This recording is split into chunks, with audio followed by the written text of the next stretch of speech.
नमस्कार। आज हम सुनेंगे नथनी की अनोखी कहानी।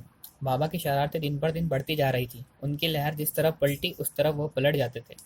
उनके हाथ कोई भी लगे, यदि स्त्री रहे या पुरुष रहे या बच्चा रहे, लहर में कुछ भी नहीं उन्हें सूझता था। किसी पर भी बात पर नियंत्रण नहीं होता था उनका। जानबाजी विक्तु पर आंखों में तेल डालकर नजर रखते थे, लेकिन थोड़ी देर बाद वो कैसे हो जाते इसका कोई पता नहीं चलता। बाबा के हाथों कोई शरारत न हो तो वह कैसे विक्तु बाबा कहलाते। अपनी पिता की नज़र चुराकर एक दिन वह रास्ते से घूमने इधर-उधर भटकने लगे। भटकते-भटकते रास्ते के बाजू में एक लड़की खड़ी दिखाई दी।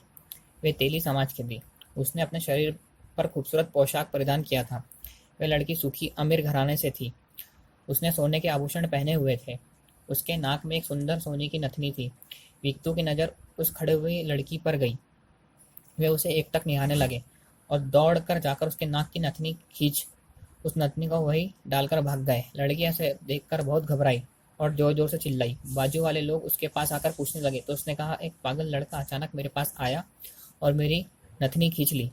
यह देखकर वह नाक की तरफ अपने हाथ ले जाकर देखने लगी। उसे लगा कि नथनी खींचने से उसका नाक टूट गया होगा, लेकिन नाक कुर्बत था और उसे कोई चोट नहीं आई। बाजू में पड़ी हुई नथनी की तरफ सबने ध्यान से देखा तो वह बंद अवस्था में थी।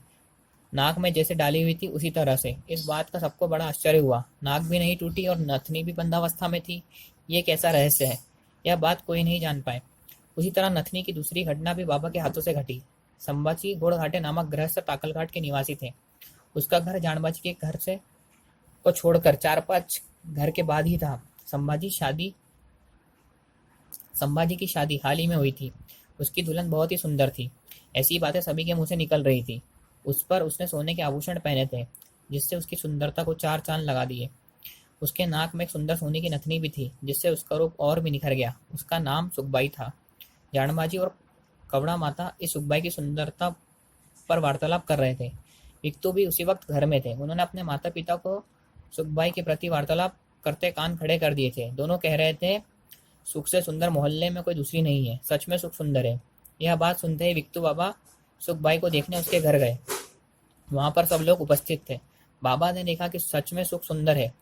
वह उसे देखते ही रह गए और हंसने लगे। इतना ही नहीं, इतने में उन्हें जोर से लहर आई।